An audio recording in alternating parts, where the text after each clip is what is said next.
चिकित्सा शिक्षा यानी कि मेडिकल एजुकेशन को हिंदी भाषा में कराकर मध्य प्रदेश वो पहला अग्रणी राज्य बनने वाला है जहां पर अब ये पढ़ाई हिंदी भाषा में हो सकेगी। किस तरीके से ये पूरी परिकल्पना आई, क्या पूरा कॉन्सेप्ट था, इस पर बात करने के लिए मुख्यमंत्री शिवराज सिंह जी हमारे साथ हैं। सर, क्या कॉन्सेप्ट रहा और कैसे पूरी परिकल्पना? प्रेरणा प्रधानमंत्री जी की है। उन्होंने देश के मानस को बदलने का सबसे महत्वपूर्ण काम किया। बाकी तो विकास किया ही है, लेकिन कई धारणाएं, कई मिथक और मान्यताएं जो पुरानी सरकारें, विशेषकर आजादी के बाद जो सरकारें आई, उनने बना रखी थी, उसको तोड़ा है नरेंद्र मोदी जी ने। मैंने बचपन से बच्चों की वो घुटन देखी है, हिंदी भाषी बच्चों की, कि जो बहुत प्रतिभाशाली है लेकिन हिंदी माध्यम में पढ़े और बाद में अगर मेडिकल इंजीनियरिंग की पढ़ाई करने जाते थे तो घुट जाते थे। कई हताशा में कई ने पढ़ाई छोड़ दी मेडिकल की, हीन भावना से ग्रसित हो जाते थे। उन बच्चों का दर्द और तकलीफ। और दूसरी बात यह है कि अपनी खुद की भाषा, मातृभाषा हिंदी, उस पर क्यों नहीं पढ़ सकते?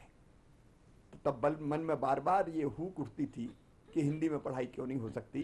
प्रधानमंत्री जी ने संकल्प लिया, हमने उस संकल्प को पूरा करने का प्रण किया और यहाँ हमने एक कमेटी बनाई चिकित्सा शिक्षा मंत्री विश्वास सारंग की अध्यक्षता में, और कई विशेषज्ञों को, डॉक्टर्स को हमने काम में लगाया। लोगों ने शुरू में जरूर कहा असंभव है, नहीं हो सकता। हमने कहा असंभव शब्द अपने शब्दकोश में नहीं है, ये होगा ही।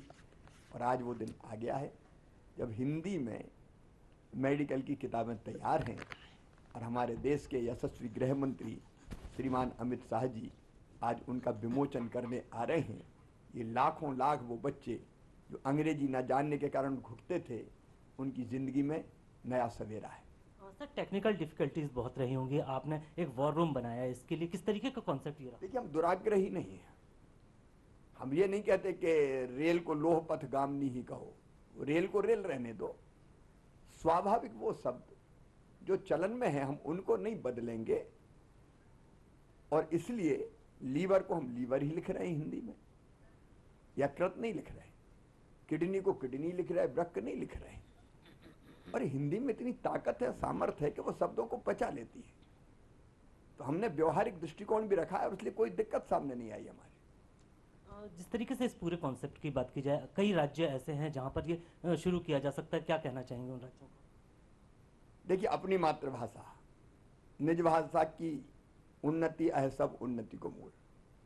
हम क्यों अंग्रेजी के गुलाम बने?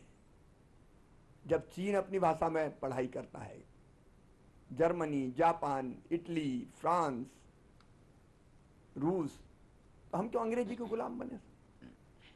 हमारी भाषा भी दुनिया में सबसे ज्यादा बोलने वाली भाषाओं में है, और इसलिए मातृभाषा में पढ़ाई करना, अपने बच्चों को अंग्रेजी की गुलामी से आजाद करना होगा। उसके कारण उनकी स्वाभाविक प्रतिभा का प्रकटीकरण होगा। और विशेषकर गरीबों के बच्चे जो अंग्रेजी माध्यम के स्कूलों में नहीं पढ़ते, धन्नू पन्ना कल्लू लल्ला, इनके बेटा बेटी भी अपनी प्रतिभा के बल पर ऊंची उड़ान भरेंगे। सर, मेडिकल एजुकेशन की तो बात हो गई, अन्य जो संस्थान है या आईआईटी हो, आईटीआई हो, इन पर क्या कार्य रहता है? प्रारंभ हुआ है, लेकिन अब इंजीनियरिंग की पढ़ाई भी हिंदी में 6 इंजीनियरिंग कॉलेज में हम इस साल कर रहे हैं, 6 पॉलिटेक्निक कॉलेज में भी हम कर रहे हैं, और आगे बाकी सब विषयों की पढ़ाई हिंदी में भी हो, इसका इंतजाम करेंगे, व्यवस्था करेंगे। दूरदर्शन से बात करने के लिए धन्यवाद। तो देखिए, जिस तरीके से मध्य प्रदेश की बात की जाए, ये पहला राज्य होगा जहां पर जो टेक्निकल चिकित्सा शिक्षा जो है वो हिंदी में होगी, और इसके बाद अन्य जो राज्य हैं वो भी अगर इसे अपनाते हैं तो एक अच्छा कदम होगा। कैमरा पर्सन विजय शर्मा के साथ दीपक जैन, डीडी न्यूज, भोपाल।